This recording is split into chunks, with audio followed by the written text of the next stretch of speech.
एक साइंटिस्ट जो एक सुनसान जगह पर अपने रिसर्च सेंटर में आर्टिफिशियल इंटेलिजेंस रोबोट बनाकर उन पर रिसर्च करता था। वो जानना चाहता था कि क्या हो अगर रोबोट्स में इंसान के ब्रेन से भी ज्यादा पावरफुल ब्रेन लगा दिया जाए। क्या वो रोबोट इंसानियत को फ्यूचर में आगे तक लेकर जा सकते हैं। ऐसे ही एक दिन वो अपने इस मिशन में सक्सेसफुल हो जाता है और एक ऐसी रोबोट बना लेता है जो बिल्कुल इंसानों के जैसी दिखती है, इंसानों के जैसे ही सोचती समझती है और उसमें इंसानों के जैसे ही इमोशंस और फीलिंग्स भी थी। लेकिन हालात तब खराब होने लगे जब वो रोबोट हद से ज्यादा सोचने लगी। वो रोबोट उस साइंटिस्ट के साथ कुछ ऐसा करती है जिसको साइंटिस्ट ने सपने में भी नहीं सोचा था।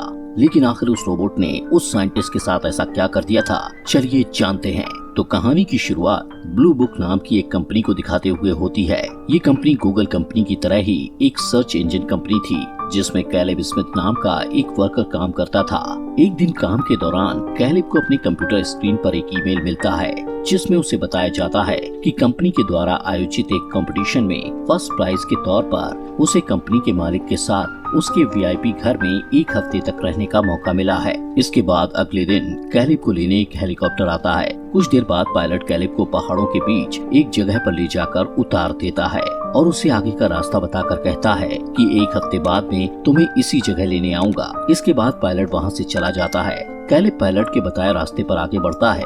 थोड़ी दूर चलने पर उसे एक ट्रक जैसे शेप का घर दिखाई देता है। अब जैसे ही वो उस घर के पास पहुंचता है तो उसे कुछ आवाज सुनाई देती है जो उस घर के दरवाजे पर लगे एक एआई कंप्यूटर की आवाज थी जो कैलेब से अपने फेस को स्कैन करने के लिए कहता है। कैलेब अपना फेस स्कैनर के सामने ले जाता है। तुरंत उसे उसी मशीन से एक कार्ड मिलता है जिस पर उसका फोटो बना हुआ था। अब कार्ड मिलने के बाद ऑटो कंप्यूटर कैलेब को दरवाजा खोलकर उस घर के अंदर जाने को कहता है। घर के अंदर पहुंचते ही कैलेब देखता है कि बाहर से खराब दिखने वाला ये घर अंदर से एक शानदार रिसर्च सेंटर जैसा है।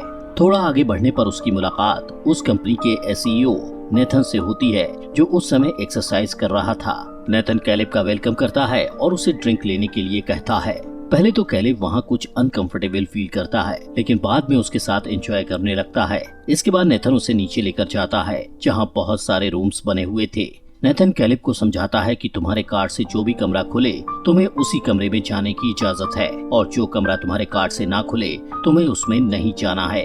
इसके बाद हम नेथन और कैलेब को एक कमरे में बैठा देखते हैं जहां नेथन कैलेब को एक असाइनमेंट पेपर देकर कहता है कि आगे का काम शुरू करने के लिए तुम्हें इस कॉन्ट्रैक्ट पर साइन करना होगा जिस पर लिखा हुआ था कि तुम इस घर में जो कुछ भी देखोगे वो कभी भी किसी को नहीं बताओगे। इस बात को लेकर कैलेब थोड़ा सोच में पड़ जाता है और कहता है कि इस कॉन्ट्रैक्ट पर साइन करने से पहले मैं मेरे वकील से बात करना चाहता हूँ। कैलेब को थोड़ा सोच में देखकर नेथन उसे समझाता है कि हम जो आगे बनाने जा रहे हैं वो बहुत ही शानदार चीज है। अगर हमारा ये मिशन सक्सेसफुल रहा तो इसका क्रेडिट तुम्हें भी मिलेगा। ये बात सुनकर कैलेब बिना कुछ सोचे समझे उस कॉन्ट्रैक्ट पेपर पर साइन कर देता है। अब कैलेब की कॉन्ट्रैक्ट पर साइन करने के बाद नेथन उसे अपने प्रोजेक्ट के बारे में बताता है कि आखिर वो क्या बना रहा है। वो बताता है कि मैंने एक रोबोटिक ह्यूमन बनाया है जिसके अंदर मैंने आर्टिफिशियल इंटेलिजेंस ब्रेन इम्प्लांट किया है। नेथन कैलेब को कहता है कि मैं उस रोबोट को चेक करना चाहता हूँ। वो कहता है कि मुझे इस चेकिंग के काम में तुम्हारी मदद चाहिए। तुम्हें हर रोज उस रोबोट से बात करके उसका टेस्ट लेना होगा और टेस्ट लेते समय अगर तुम्हें कभी भी ये लगे कि तुम किसी इंसान से नहीं बल्कि रोबोट से बात कर रहे हो तो इस टेस्ट को फेल माना जाएगा।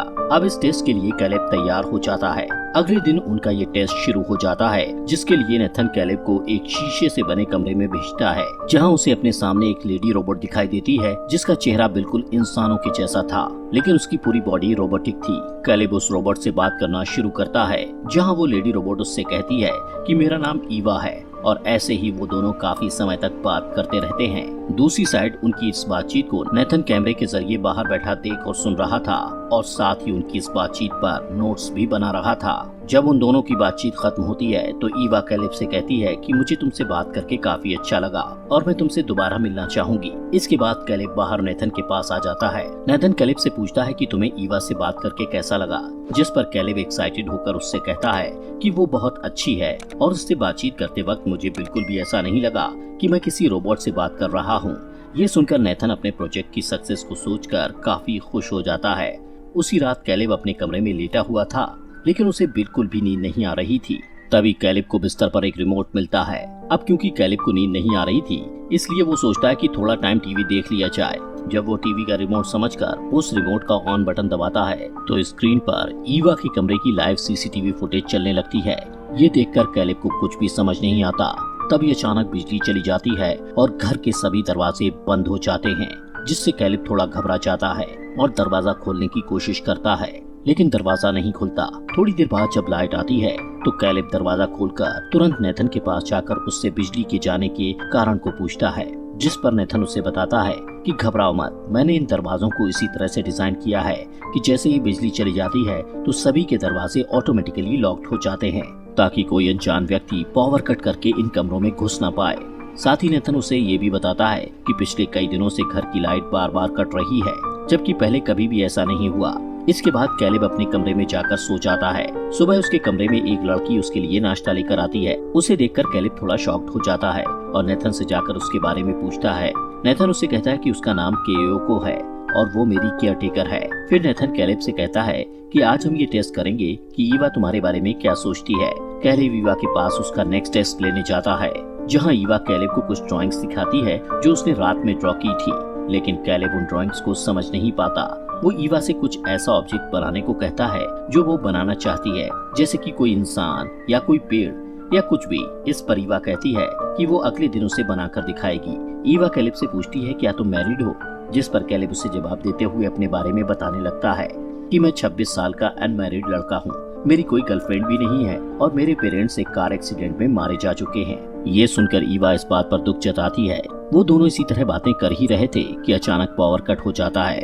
पावर कट होते ही ईवा कैलेब को कहती है कि तुम्हें नेथन पर भरोसा नहीं करना चाहिए, क्योंकि वो अच्छा आदमी नहीं है। वो कहती है कि बार बार घर की लाइट भी मैं ही कट करती हूँ ताकि सभी के सभी कैमरास बंद हो जाएं, जिससे नेथन हमें ना तो सुन और ना ही देख पाएगा। ईवा की ये बात सुनकर नेथन को हैरानी होती है कि आखिर वो ऐसा क्यों कह रही है। उसे थोड़ा अजीब लगता है कि तभी फिर से लाइट वापस आ जाती है। कैलेब तुरंत टेस्टिंग रूम से बाहर निकलकर नेथन के पास जाता है, जहां वो दोनों डिनर करने लगते हैं। नेथन कैलेब से पूछता है कि जब तुम ईवा का टेस्टिंग रूम में टेस्ट ले रहे थे तो लाइट चली गई थी, जिससे मैं तुम दोनों की बातचीत को नहीं सुन पाया। वो पूछता है कि तुम दोनों में क्या बातें हुई। कैलेब नेथन से झूठ बोलता है कि पावर कट होने के बाद ईवा ने मुझसे कोई बात नहीं की।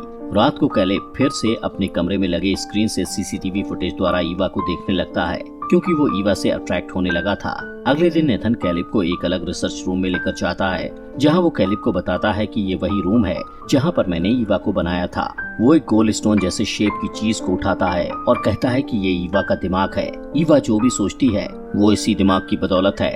नेथन कैलेब को बताता है कि ईवा का दिमाग पूरी दुनिया की सोच से मिलकर बना है। मैंने इस दिमाग को बनाने के लिए सबसे पहले दुनिया भर के लगभग सभी मोबाइल फोन्स को हैक किया और फिर उनके डेटा से ये पता लगाया कि ह्यूमन बिहेवियर कैसे काम करता है, लोग क्या कुछ देखते हैं, कैसे उनका दिमाग काम करता है, कैसे हम ह्यूमंस अपने सभी काम कर लेते हैं। उन सब की नॉलेज को मैंने ईवा के दिमाग में डाल दिया। इसके बाद तीसरे दिन के टेस्ट के लिए कैलेब ईवा के पास जाता है, जहां ईवा कैलेब को वो ड्राइंग दिखाती है जो बनाने के लिए उसने उसे बोला था। वो कहती है कि मैं तुम्हारे साथ डेट पर जाना चाहती हूँ। थोड़ी देर बाद ईवा कैलेब से कहती है कि अपनी आंखें बंद करो, मुझे तुम्हें कुछ दिखाना है। कैलेब आंखें बंद कर लेता है। तभी ईवा अंदर जाकर बिल्कुल इंसानों के जैसे कपड़े पहनकर कैलेब के सामने आती है, जिसे देखकर कैलेब ईवा के प्रति और भी ज्यादा अट्रैक्ट हो जाता है। इसके बाद ईवा कैलेब से पूछती है क्या तुम मुझे पसंद करते हो, जिस पर कैलेब कहता है कि नहीं, लेकिन ईवा उससे कहती है कि तुम झूठ बोल रहे हो क्योंकि मैं तुम्हारे फेस एक्सप्रेशंस को रीड कर सकती हूँ। इसके बाद कैलेब नेथन के पास जाकर उसे बताता है कि ईवा लोगों के इमोशंस समझ सकती है और सच और झूठ को पकड़ सकती है। इसके साथ ही वो लोगों से फ्लर्ट भी कर सकती है। नेथन उसे कहता है कि मैंने तो सिर्फ ईवा को सोचने समझने के लिए ही बनाया था, लेकिन बाकी की चीजें वो धीरे धीरे खुद ब खुद सीख रही है। कैलेब पूछता है कि तुमने ईवा को लड़की ही क्यों बनाया, जिसके जवाब में नेथन बताता है कि वो इंटीमेट भी हो सकती है और इंटीमेट होते टाइम उसे भी प्लेजर फील होगा। वो कैलेब से कहता है कि तुम्हें उसको फंसाकर उसके साथ फिजिकल होना पड़ेगा। ये सब बातें सुनकर कैलेब को समझ आ जाता है कि ईवा के अंदर ह्यूमंस जैसी सभी फीलिंग्स और इमोशंस होने के बाद भी नेथन ने उसे यहाँ पर कैद कर रखा है। अगले दिन कैलेब ईवा से मिलता है और उसे बताता है कि एक इंसान और एक रोबोट में क्या अंतर होता है। वो कहता है कि रोबोट सिर्फ उतनी ही नॉलेज से काम करता है जितनी उसमें इंस्टॉल की गई होती है, जबकि इंसान के सोचने की कोई सीमा नहीं है। इंसान अपनी सोच खुद बनाता है और इंसान रोबोट की तरह एक जगह पर कैद होकर नहीं रह सकते। कैलेब की ये बातें ईवा के मन में घर कर गई थी और वो अब खुद को पूरी तरह से इंसान बनाना चाहती थी। इसके बाद रात में जब कैलेब सीसीटीवी फुटेज में देखता है कि नेथन ईवा के पास जाकर गुस्से में उसकी बनाई हुई ड्राइंग्स को फाड़कर वहाँ से अपने रूम की तरफ आ रहा था, कैलेब नेथन से बात करने के लिए उसके रूम में जाता है, जहाँ पर वो केओको को देखता है और उससे पूछता है कि नेथन कहाँ है। केओको को लगता है कि कैलेब उसे उसके साथ इंटीमेट होने के लिए बोल रहा है, इसलिए वो अपने कपड़े उतारने लगती है, लेकिन कैलेब उसे ऐसा करने से रोकता है। तभी नेथन वहां आ जाता है और कैलेब से कहता है कि केओको को उसकी लैंग्वेज समझ नहीं आती और वो वही करती है जो उसका मन करता है।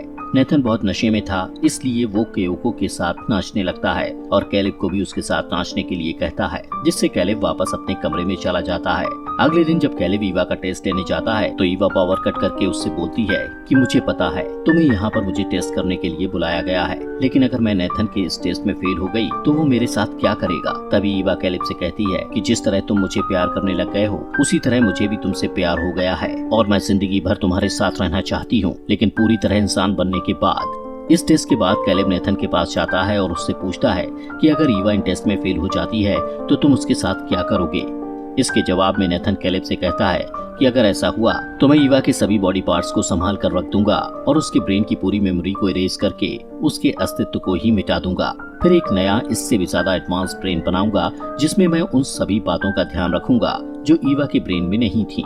ये सुनकर कैलेब को मन ही मन नेथन पर बहुत गुस्सा आता है, क्योंकि वो ईवा से प्यार करने लगा था और उसे खत्म होते नहीं देख सकता था। इसलिए कैलेब नेथन को रूम में ले जाकर बातों ही बातों में काफी ज्यादा ड्रिंक पिला देता है, जिससे नेथन की आंख लग जाती है और कैलेब नेथन की जेब से उसके रूम का कार्ड लेकर उसके प्राइवेट रूम में जाकर उसके कंप्यूटर पर उसके कुछ वीडियोस देखने लगता है, जिससे उसे पता चलता है कि नेथन ने ईवा से पहले भी कई सारे एआई रोबोट्स को बनाया था जिसमें ईवा की तरह ही सोचने और समझने की क्षमता थी, लेकिन थोड़ी बहुत कमियों की वजह से नेथन ने उनके ब्रेन से उनकी सारी मेमोरीज को इरेज करके उन्हें मार दिया। वो सारे एआई रोबोट्स भी ईवा की तरह ही उसकी कैद से आजाद होकर बाहर खुलकर अपनी जिंदगी जीना चाहते थे। अब इसके बाद कैलेब नेथन के दूसरे कमरे में जाता है जहाँ केओको बिना कपड़ों के बैठी हुई थी।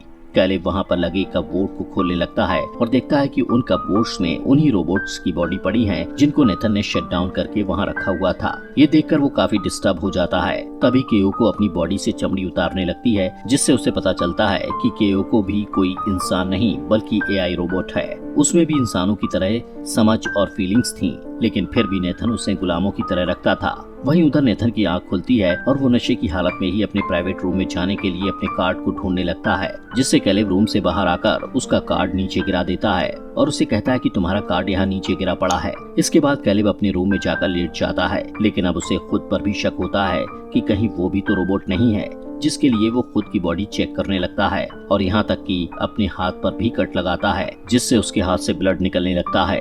अगले दिन कैलेब ईवा के पास जाता है, जहाँ थोड़ी नॉर्मल बात करने के बाद ईवा पावर कट कर देती है। तब कैलेब उसे बताता है कि अगर तुम टेस्ट में फेल हुई तो नेथन तुम्हारे ब्रेन से तुम्हारी सारी सोच और मेमोरीज को मिटा देगा, जिससे तुम मर जाओगी और फिर वो तुम्हारी बॉडी को संभाल कर कपबोर्ड में रख देगा। ये सुनने के बाद ईवा कहती है कि क्या तुम मुझे बचा सकते हो, जिस पर कैलेब कहता है कि हाँ मैं तुम्हें बचाऊंगा और ईवा को अपने प्लान के बारे में बताता है कि मैं नेथन को ज्यादा ड्रिंक पिलाकर सुला दूंगा और उसके कार्ड को लेकर उसके पीसी से इस बिल्डिंग के सारे सिक्योरिटी सिस्टम को रिवर्स कर दूंगा और फिर जैसे ही तुम पावर कट करोगी तो बिल्डिंग के सभी दरवाजे खुल जाएंगे और हम यहाँ से भाग जाएंगे। अगले दिन कैलेब नेथन को बातों ही बातों में ड्रिंक करवाने की कोशिश करता है, लेकिन नेथन ड्रिंक करने से मना कर देता है। वो कहता है कि मैं कई दिनों से काफी ड्रिंक करने लगा हूँ, तो अब मैंने पीनी छोड़ दी है। वो कहता है तुमने अच्छा काम किया है और आज तुम्हें हेलीकॉप्टर लेने आएगा। तभी नेथन उससे कहता है कि क्या तुम्हें सच में लगता है कि ईवा तुमसे प्यार करती है या फिर वो वहाँ से निकलने के लिए तुम्हारा इस्तेमाल कर रही है। ये सुनकर कैलेब को समझ आ जाता है कि नेथन को पता चल चुका है कि मैं ईवा को यहाँ से आजाद करना चाहता हूँ। इसके बाद नेथन कैलेब को अपने रूम में ले जाकर उन दोनों की वीडियोस दिखाता है, जिसमें कैलेब ईवा को यहाँ से भागने का प्लान बता रहा था। नेथन कैलेब को बताता है कि मुझे पहले ही पता चल गया था कि बार बार बिल्डिंग की पावर कट ईवा ही करती है ताकि मैं उस पर नजर न रख सकूं, इसलिए मैंने पहले ही ईवा के कमरे में बैटरी से चलने वाला एक कैमरा लगा दिया था जो बिजली जाने के बाद भी रिकॉर्डिंग करता था। नेथन कहता है कि मैं स्टार्टिंग से ही पावर कट होने के बाद की तुम दोनों की बातचीत को देख और सुन रहा था। नेथन कहता है कि मैंने ईवा को बनाया ही इस तरीके से था जिससे वो खुद को यहाँ से आजाद करने के लिए अपने इमोशन और फीलिंग्स को दूसरे के सामने इस तरह पेश करे ताकि दूसरा इंसान उसकी बातों में आकर उसकी हेल्प करने के लिए कुछ भी करने को तैयार हो जाए। वो कहता है कि ईवा अपने टेस्ट में पास हो चुकी है क्योंकि उसने अपनी सोच समझ, इमोशंस और फीलिंग बिल्डिंग से तुम्हें उसकी मदद करने के लिए मजबूर कर दिया। तभी ईवा प्लान के मुताबिक पावर कट कर देती है और नेथन कैलेब से कहता है कि देखा,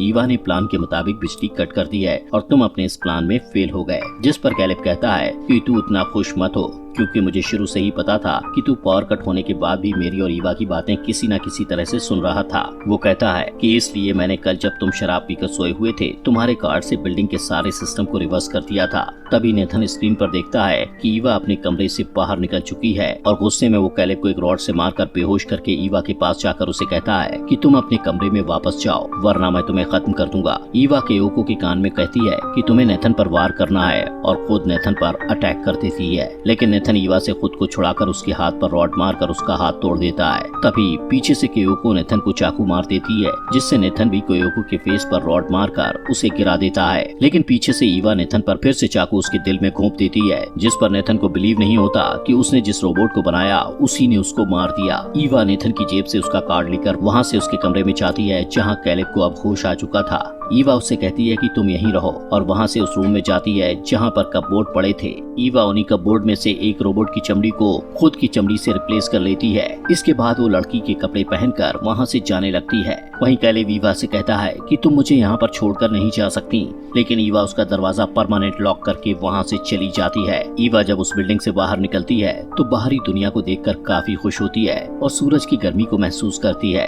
तभी कैलेब को लेने हेलीकॉप्टर वहाँ पर आ जाता है और ईवा उस पायलट को अपनी बातों में पहला फुसलाकर वहाँ से हेलीकॉप्टर में निकल जाती है। वहीं कैलेब उस बिल्डिंग में कैद होकर रह जाता है।